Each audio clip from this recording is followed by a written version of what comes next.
Najwa Shihab sikat skakmat Sekjen Nasdem yang dukung gugatan Anies, tapi partainya malah ucapkan selamat kepada Prabowo. Seperti kita tahu, Surya Paloh pada saat penetapan hasil dari KPU nyatakan Prabowo menang.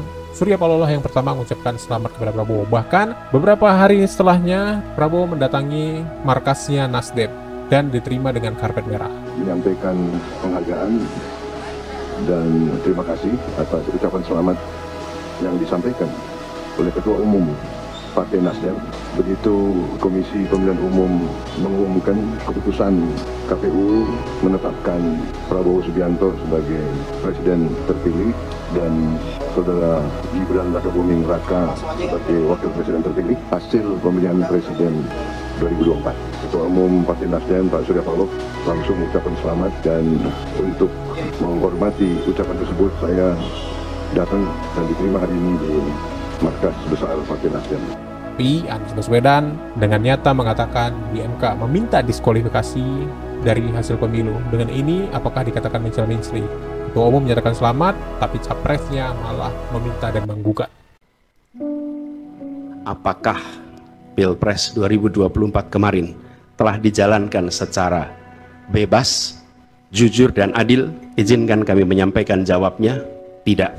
Terdapat pula praktek yang meresahkan di mana aparat daerah mengalami tekanan, bahkan diberikan imbalan untuk mempengaruhi arah pilihan politik. Bagaimana Sekjen Partai Nasdem mendukung gugatan ini dan sependapat dengan capres Anda? Jadi pidato Pak Anies itu memang dikutip dari sebahagian dari dokumen yang kita masukkan dalam gugatan. Ya. Yang kedua, kita clear.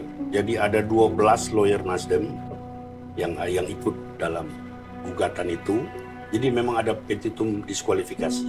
Kita memang meminta diskualifikasi dengan uraian dan bukti-bukti. Clear kita kalau keikutsertaan Nasdem dalam gugatan MK itu clear. Ada orang-orangnya, ada lawyernya, dan kita ikut menyusun materinya. Nasdem memberi selamat, bahkan partai yang termasuk paling awal memberi selamat kepada Pak Prabowo, mengakui kekalahan, tapi di sisi lain menggugat penetapan KPU dan meminta pemilu ulang. Bagaimana menjelaskan sikap itu? Paloh dalam siaran persnya malam itu yang dibacakan, saya di sebelahnya, bahwa upaya kita untuk mencari keadilan, kebenaran sejati tidak akan berhenti.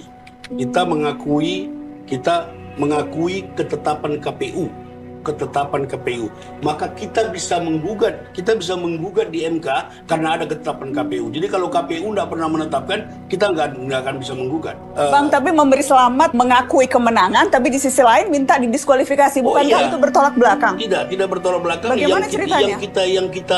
Yang kita ucapkan selamat itu atas ketetapan KPU yang memenangkan Prabowo Gibran. Tapi kemudian meminta Prabowo Gibran didiskualifikasi. Ketetapan KPU itu kemudian kita gugat, dan itu biasa saja.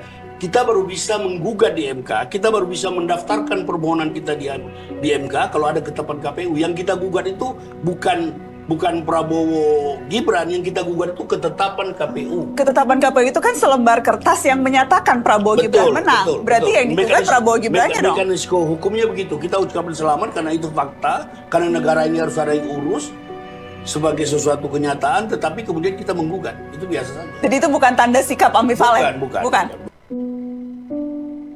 Apakah? Nah, bagaimana menurut kalian, guys?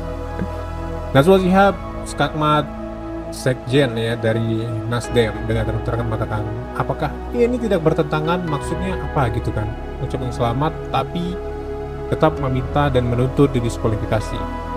Dengan kata lain, Nasdem mengatakan kalau kita memang menunggu ketetapan dari KPU. Kalau tidak ada ketetapan, bagaimana kita menggugat? Dengan kata lain, memang Surya Paloh mengatakan kalau hanya mengucapkan selamat berarti hanya di bibir saja, tapi tetap menggugat.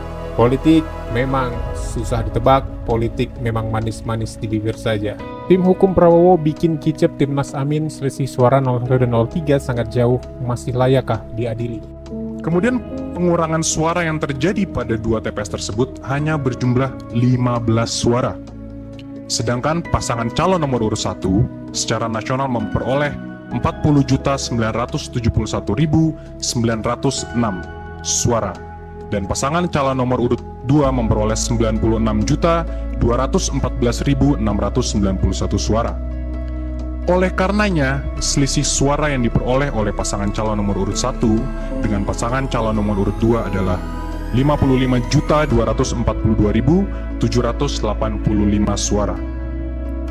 Sehingga dengan selisih suara yang sangat jauhnya, masih layakkah untuk diadili oleh Mahkamah Konstitusi?